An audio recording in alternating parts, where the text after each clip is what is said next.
What is up, folks? SK here, and today we're going to take a look at some more Bless Unleashed news.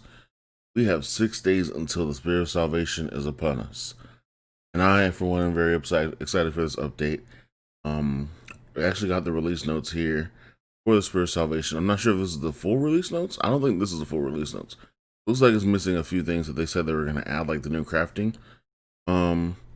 So we'll see what happens when it comes up to the day before.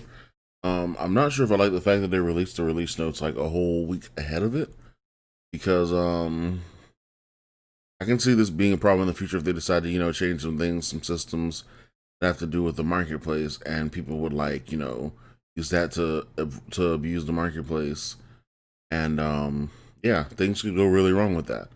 But either way, we have this update now. We have the release notes now, not the update. The update comes out next week on Thursday.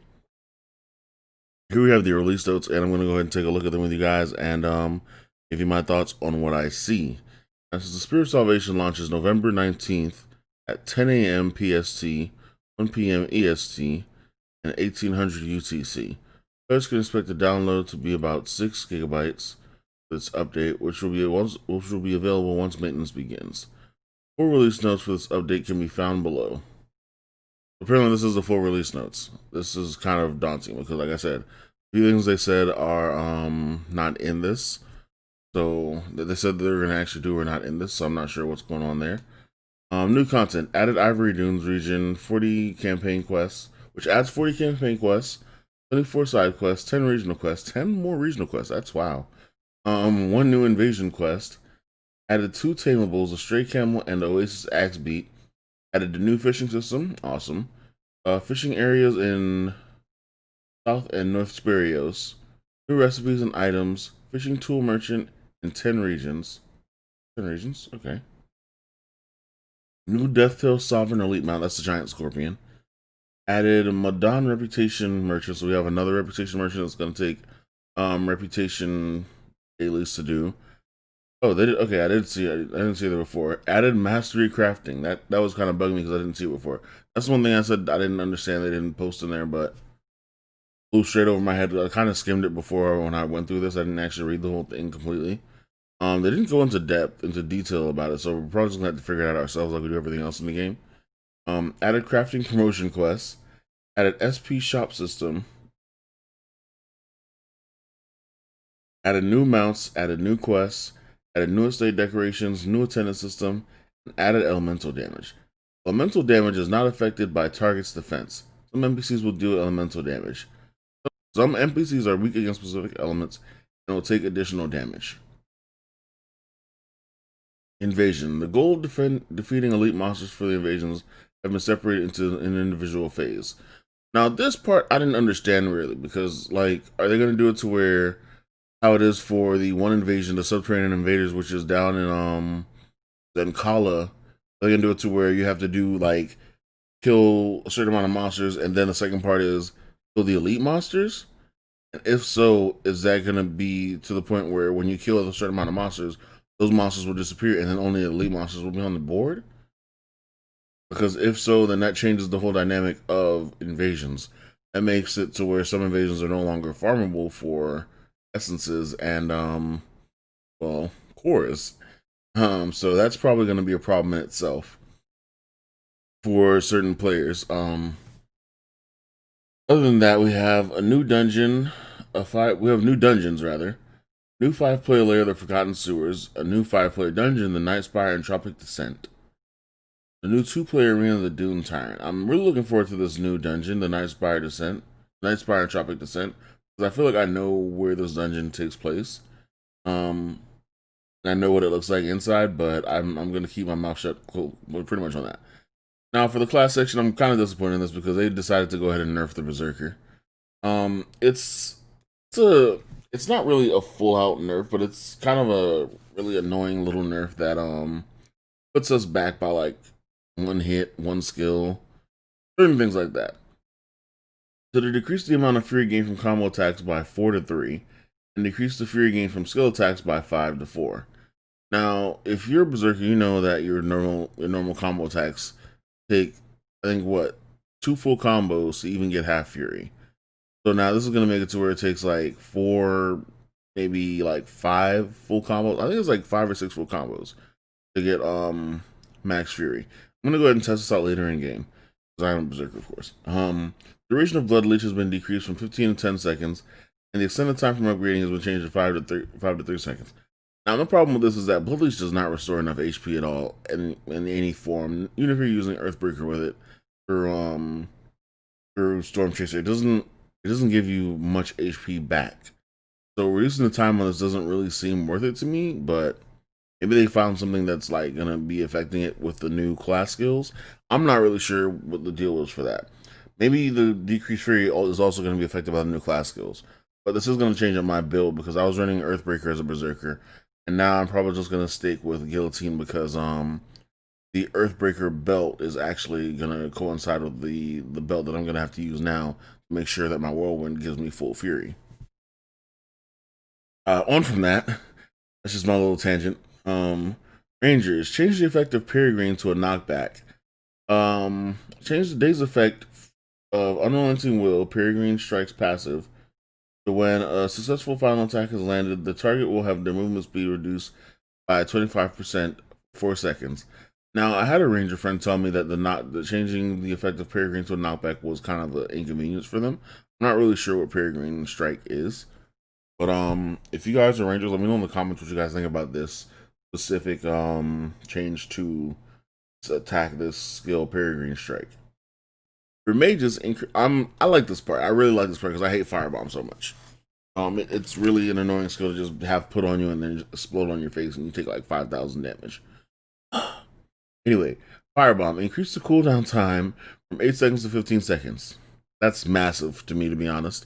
Mages that hit me with Firebomb, like I said, they deal a lot of damage. And the fact that they're able to do it within 8 seconds, like, I've counted the time. I check cooldown times for other classes sometimes just to know what I'm fighting against, and that was just annoying. 15 seconds is really huge, to be honest. Arcane Flash, when Flash has been used repeatedly, the cooldown time for the skill will be increased by 5 seconds. I'm not really sure if this is a good or bad. I'm pretty sure this is a bad thing for mages. Like, this is a definite nerf. But for PvP wise, the day's effect of attacking after using Amplify has been changed to decreasing target's movement speed.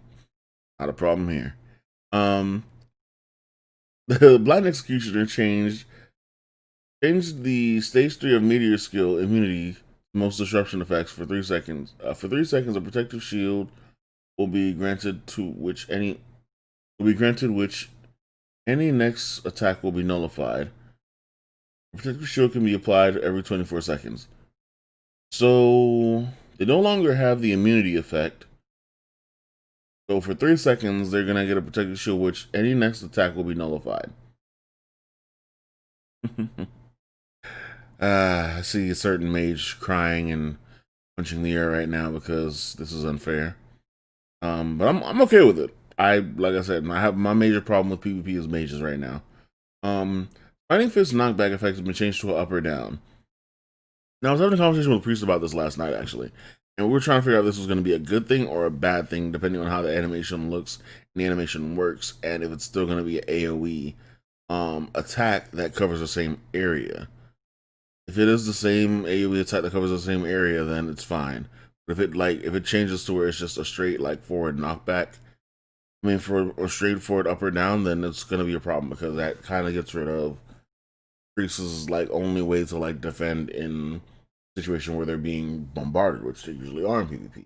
Think kill the priest, you get rid of the problem. Alright, so add a class level system. Class levels can be unlocked by completing the new power quest.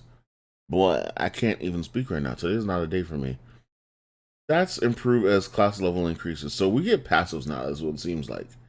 Class level determines your maximum amount of class points. Once class level is activated, players can upgrade passive skills with class points. So yeah, we do get passive skills now. That's awesome. I wonder if Berserker's going to get an attack speed increase. I'm okay with that. I would love an attack speed increase for Berserkers. Probably don't need it that bad, but we definitely do need a little bit of attack speed increase. Players can purchase CP tickets and CP reset cards from the SP merchant. Within class passive Within class passive effect under main menu skill, class skills, player can invest their class points to improve passives they want. CP tickets can be used to obtain class points. Class points invested in the passive can be reset by using CP reset cards. The number of CP reset cards required increase the more you reset. I'm gonna have to see what that actually is before I give more comment on that. So expect the video when the update drops about the class level system. I'm not really sure. To be honest, I don't like the current class skills at the moment because they replace, you have to replace a whole thing for a passive. You have to replace a whole class skill for a passive. So I have to lose shoulder strike to gain another to gain a passive for my rage, instead of just being able to activate the passive for rage and have it as a passive for rage. And I still have to activate the skill in the first place. I don't understand how it's a passive if you have to activate it. But that's just me. I don't click with it, I guess. Unions. Artful Disguise Artisan Skill. Cooldown's changed from 10 minutes to 5 minutes. That's pretty good. I mean, I never really had a problem with it. I don't use it that much. Upon using the skill, 30% of HP is instantly restored. And based on the transformation, the effect can last. The effect can last an additional 5 minutes. Whoa, that's pretty wow. Looking at these effects, that's pretty wow. Training Dummy. If you transform into a training dummy, you gain gathering speed increased by 10%. And EXP, XP, I keep saying, I want to say XP like they have it. I'm saying EXP. XP gained from gathering increased by 50%. I mean, that's not really that big of a deal, to be honest. XP from gathering is not really that big of a deal. Me, at least. I don't see that much EXP gained from gathering. Big chest. Gather speed increased by 10%. Additional XP gained earned from crafting. So you get an additional 5% XP gained from crafting. So again, not that. That's kind of negligible as well. Turning into a tree, gather speed increased by 10%. All these are getting gather speed increased by 10%. And then 10% increase in HP recovery from Soul Pyre. Oh, no, sorry. 10% increased HP recovery from gathering. I don't know why I thought Soul Pyre. I saw gathering and said Soul Pyre. It's completely there. I don't know why in my head. And then the bush gets 30% increased speed. Increased speed. I can't. Today's not my day, guys. I'm not even gonna lie to you. My question is there a way to choose what you turn into? Because like I thought it was all random. And if it's not random, how do you choose what you turn into? Because I need to know this. Anyway, if you figure that out, let me know in the comments. UI changes. Improved UI that displays the union's rewards. Improved UI that displays the union reward in the arena battlefield results window.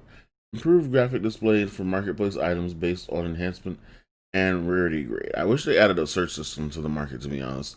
I wish they just upheave the entire market and change the system around. It's not really good as it is. Quests.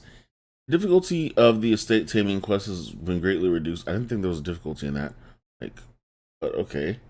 Increase the number of objectives and increase number of totems in No Wasteland's totem suppression. That's the quest that I think that people are having a problem with when it comes to the prestige quest. The one that's like looks like an explosion that pops up in No Wastelands that you have to destroy like the totems that are in that little area with the goblins. And it's like you have to destroy like 16 of them, and there's like 4 of them there or 8 of them there, and people are always camping them on every channel, and it's super annoying. So decrease the number of those, perfect, great. And increase the number of totems, also perfect, great.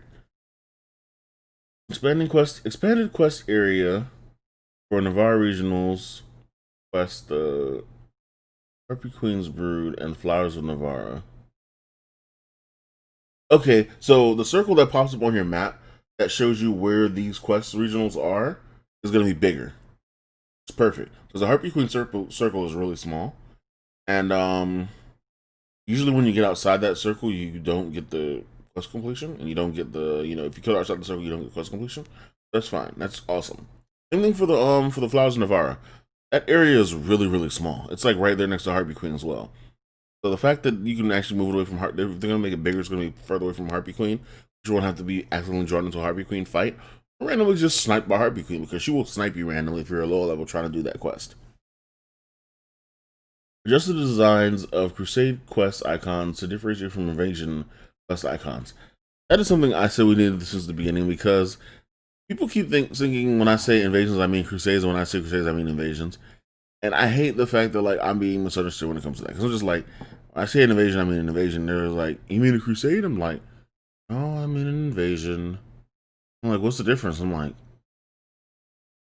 to explain this, I'd have to go through pretty much everything in the game. So I'm glad they're making a difference between this now, so people can actually get those different. People probably won't change, but you know, hopefully. Added a quest after bag spaces was maxed out that allows any leftover bag spaces to be exchanged for skill points. What? Anyway, so I'm guessing that means if you buy all your backspaces for whatever reason, you don't feel like going to search all the chests for whatever reason, you might be lazy. Um, if any back pieces that you find after can be exchanged for skill points. Now, if it's one piece per skill point, I'd be angry because, I feel that's unfair. But anyway, um, NPCs merge the inventories of the grocer and the general goods merchant. I always said there was never a reason for both of these NPCs to be like there. They should just be one NPC. So I'm glad they're actually doing that. Move the general goods merchant from the Null Wastelands, Azos Patrol Camp, just a number of locations they removed them from, and pretty much just merged them with the grocer.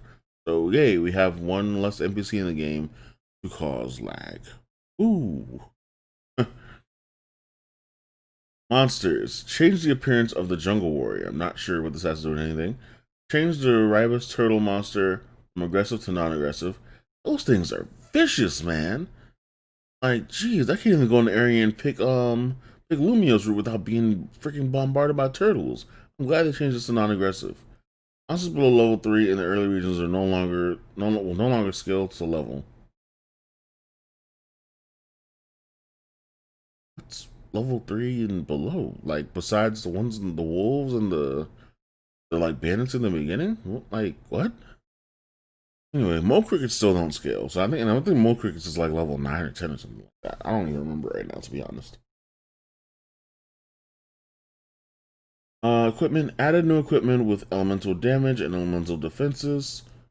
But they said they weren't going to add gear until like later on in another update, but okay. Probably just going to be the offhand and the main hand, probably. We don't even know what's going on right there. Guilds. Guild XP can be explained on matchmaking by organizing a party amongst same guild members. I run with a lot of guildmates all the time. I do run with a lot of randoms too. But this does give incentive to run with guild members. You know, the incentive should be there because you're guild members anyway. Change standard offline time for transfer of guild master from 7 to 15 days. Darn, that means I can't overthrow the guild master. Not even that I'm even in line for, you know, guild master position, but I had hopes. Achievements. Deactivated the Master of Evasion and Master of Silence as achievements in the Temple of Lies dungeon. I'm guessing this is. I might have to look these up. I think the Master of Simon Says one is the one where you have to like be on the correct floor pattern whenever he does like the thing where he changes the floor colors. I don't know. I'm gonna look this up because I want to know what these are and try to get them before they take these out. And then attendance. Change accumulated player time for attendance. What does that even mean? Daily 1, 2, 3, 4, 5 hours to 10, 30, 60, 90, 120 minutes. What? Does it mean we're gonna get login like attendance, like login things every set amount of time, or I don't even understand what's going on here. This is what it looks like to me. That's what I'm speculating right now. Don't take that to heart. I'm thinking we're gonna get like login rewards every set amount of time. So every 10 minutes, like the first 10 minutes, we're gonna get a login reward, and if we're logged in for 30 minutes, we're gonna get a reward. 60 minutes, we're gonna get a reward. 90 minutes, we're gonna get a reward, and then 120 minutes, we're gonna get another reward. If that's the case, then awesome. If that's not the case, then what the hell does this mean? And the weekly thing, once again, what the hell does this mean? Anyway, don't pay attention to me. Change the force update of attendance for inactive users from 90 days. What? Change the force update of attendance for inactive users from 90 days to 30 days. I have no idea what this means either. Yeah, I have no idea what it means. I'm trying to figure it out. I just don't know. Increase the amount of paid bag slots from 100 to 150.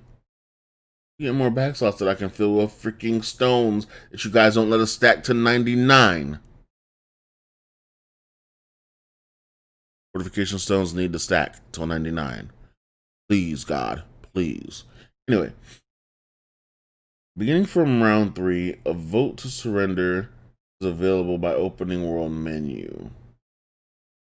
Beginning from round, what does that even mean? Okay. Moving on, bug fixes. Had the option to remove Third Eye Believer's robe effect obtained during the Shezza campaign. Quest the Great Ritual. Fix bugs where subtitles not appearing in the Canis Mountains cinematic. Fix the bug where bag merchants of Canis Valley and Scar Refugee Camp was displayed as General Goods member on the map. General Goods merchant on the map member. I don't know why. Fix the bug where the combat time is incorrectly displayed after one defeats the second boss Reby in this. Yeah, I've seen that before. I'm like, why is it giving me like 21 seconds?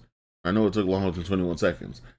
Fix the issue of some dungeons where the UI is displayed, but immediately killing the boss and the exit UI will simultaneously overlap the display together. Yes, that's annoying. Adjusted the returning distance of Var the Violent. I don't even know who that is.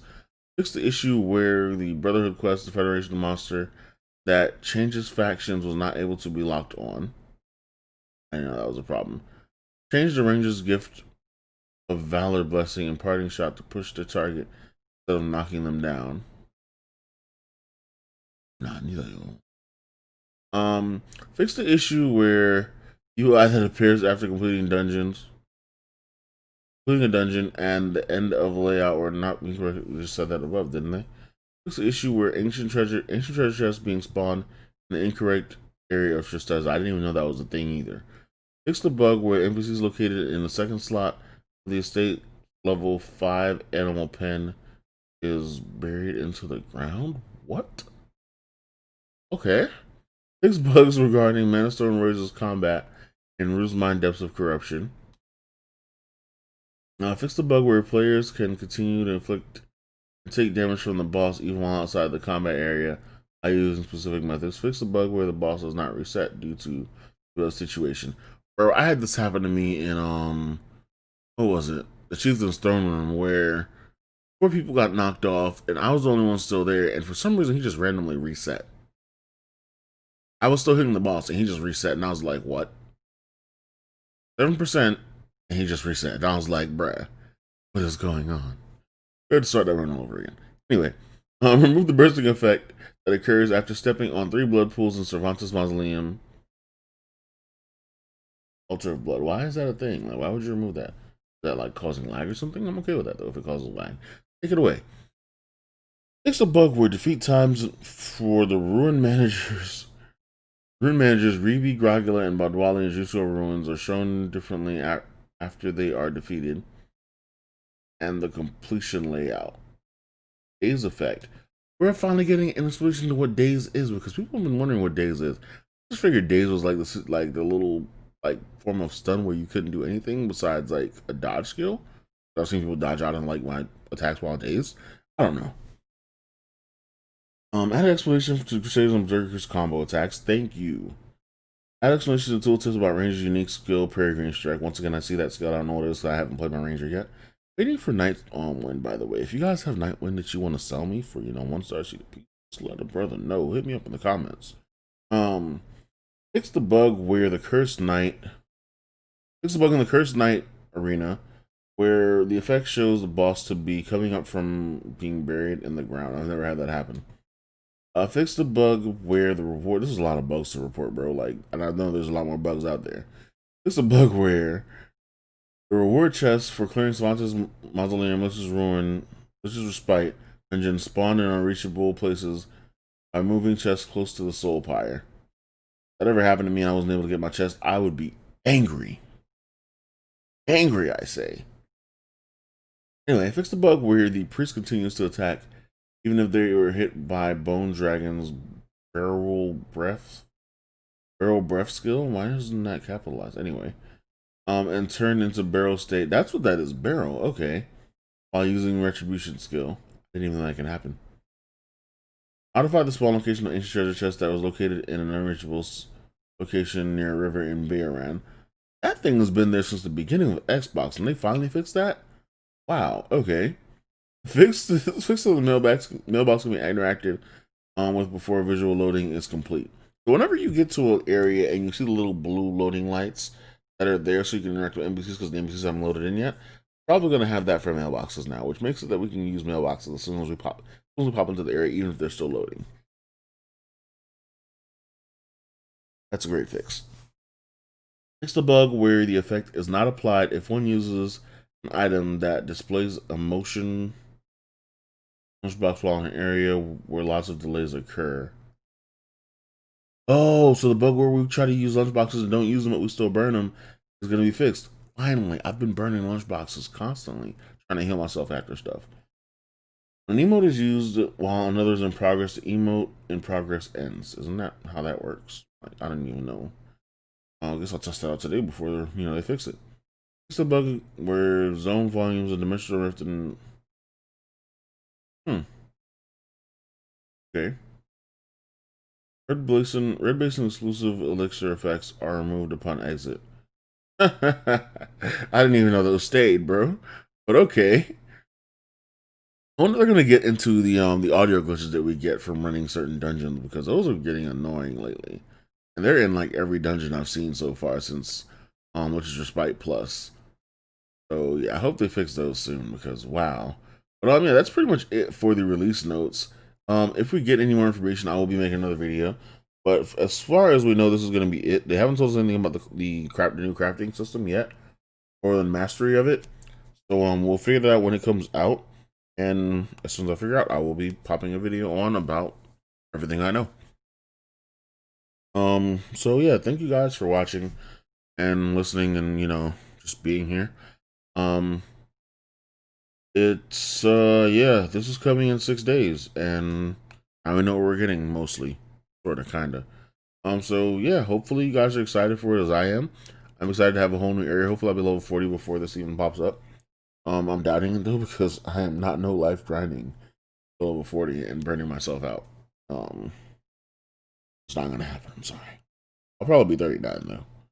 But yeah, I'll see you guys in the future of Less Unleashed videos on YouTube, I guess. Anyway, thank you guys for watching. Like, subscribe, and share, and peace.